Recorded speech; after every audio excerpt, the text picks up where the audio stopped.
শুক্রবার আসরের পরে এই আমলটি করুন। আপনার সব দোয়া কবুল হবে, ভাগ্যের চাকা ঘুরে যাবে। প্রিয় ভাই, আমি যে আমলের কথা বলবো, আমার কোনো ব্যক্তিগত আপনাকে কথা বলবো না। জুমার দিন এটি একটি খুবই গুরুত্বপূর্ণ সময় রয়েছে, কারণ হাদিসে ওই সময়ে দোয়া কবুলের কথা বলা হয়েছে। আবু হুরায়রা রাদিয়াল্লাহু তাআলা আনহু বলেন, রাসূলুল্লাহ সাল্লাল্লাহু আলাইহি সাল্লাম বলেছেন, জুমার দিনে এমন একটি সময় আছে, সে সময়টা যদি কোনো মুসলিম নামাজরত অবস্থায় থাকে এবং আল্লাহর কাছে কিছু চায়, আল্লাহ অবশ্যই তার সে চাহিদা বা দোয়া কবুল করবেন। এরপর রাসূলুল্লাহ সাল্লাল্লাহু আলাইহি সাল্লাম হাত দিয়ে ইশারা করে সময়টির সংক্ষিপ্ততার ইঙ্গিত দেন। বুখারী শরীফ ৬৪০০।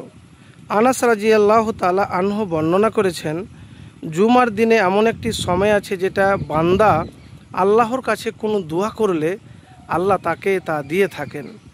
মুসান্নাফ ৫৫৮৮ নাম্বার। জাবের বিন আবদুল্লাহ রাদিয়াল্লাহু তাআলা আনহু বর্ণনা করেছেন, রাসূলুল্লাহ সাল্লাল্লাহু আলাইহি সাল্লাম বলেন, জুমার দিনে ১২ ঘন্টার মধ্যে এমন একটি মুহূর্ত রয়েছে, যদি কোনো মুসলিম এ সময় আল্লাহর কাছে কিছু প্রার্থনা করে, তাহলে মহান ও সর্বশক্তিমান আল্লাহ তাকে দান করেন। এই মুহূর্তটি তোমরা আসরের শেষ সময়ে অনুসন্ধান করো।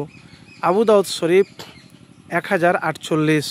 তো আসরের শেষ সময় বলতে সূর্য ডুবার আগা মুহূর্তে। আবদুল্লাহ ইবনে সালাম রাদিয়াল্লাহু তাআলা বর্ণনা করেন যে শুক্রবার আসরের পর থেকে সূর্যাস্ত পর্যন্ত দোয়া কবুল হয়।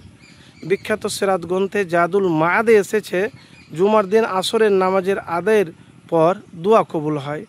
তো প্রিয় ভাই, যদি আপনার অপূর্ণ দোয়া থাকে, দোয়া করছেন কিন্তু দোয়া কবুল হচ্ছে না, কোনো মতে দোয়া কবুল হয় না, তো প্রথমে যে কাজ করবেন সেটি হলো তওবা ইস্তেগফার। মানে আগে পবিত্র হবেন, আপনার রোজগার, আপনার কথা সব কিছু বৈধ হওয়া লাগবে।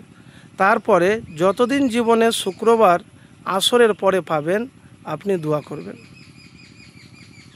আপনি যা চাইছেন কিন্তু পাচ্ছেন না, ভাগ্য খারাপ, বিপদে আছেন, রিজিকের অভাব, ইনশাআল্লাহ দেখবেন ভাগ্যের চাকা ঘুরে যাবে।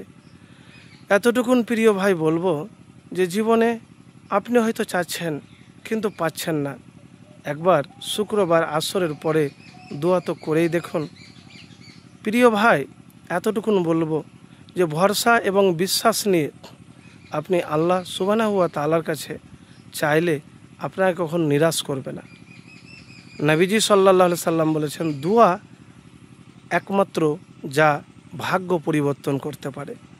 তো দোয়া করবেন, করার পরে আপনি বলবেন না যে আমি তো প্রত্যেক শুক্রবার আসরের পরে দোয়া করি কিন্তু আমার দোয়া কবুল হয় না, এই কথা বলবেন না, তাড়াহুড়ো করবেন না।